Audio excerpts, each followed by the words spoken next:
Hi guys, in this lecture you will be learning the array. So what is the array?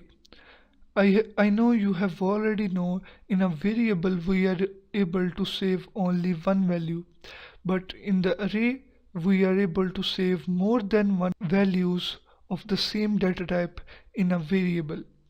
So first of all, here I'm gonna declare a array in which we are able to store the integer values. Here first of all write the integer and then the square brackets and then variable name. Here I'm going to write Fahd, and then we need to write new and then integer, and here in between these square brackets we need to write how many values we want to store in the array. You can write any size of the array. Here I'm going to write 10, then semicolon. And this Fahd variable is a array because it have the capacity of storing 10 values, and it is also the reference. And what is the reference? Let's see in the next lectures. This statement declare the space for the 10 values, and now I'm gonna store the values in this Fahd array. So there is something called index. So what is the index? We are able to store one value on each index in this array. This array has the size 10, so it have the 10 indexes, and each index contain only one value. Array index is always start from 0 and the last index is 1 less than the size. It have the 10 size, so its last index is 9.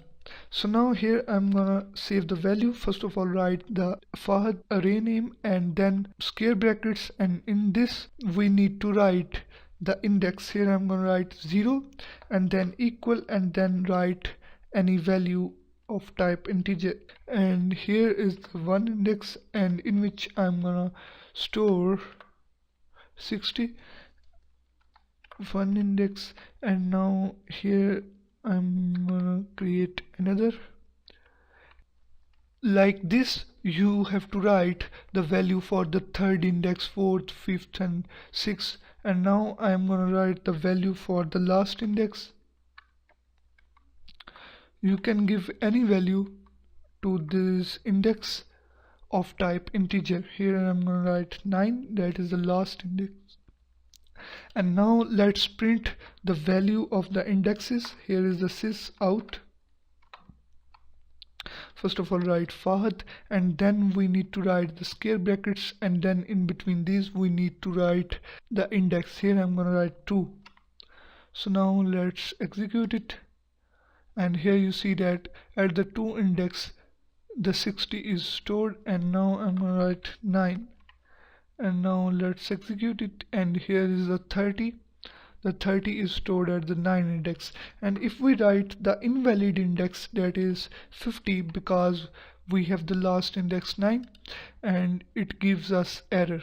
And we have also an alternative to declare and initialize the array. Here I'm going to remove this, and after writing the array name we need to write the brackets and then semicolon, and then in between these brackets we need to write the value for the first index, second index, third index. First of all here I'm going to write the 3 value for the 0 index, 60 value for the first index, 800 value for the second index. And now I'm gonna print the values. Here is the sys out, and here I'm gonna write Fahd, then square brackets and then write the index, and here is the 2 index, so it have the value 800. And if we write the 3 index, the 3 index have not any value, so it print the error. So this is the way of handling the array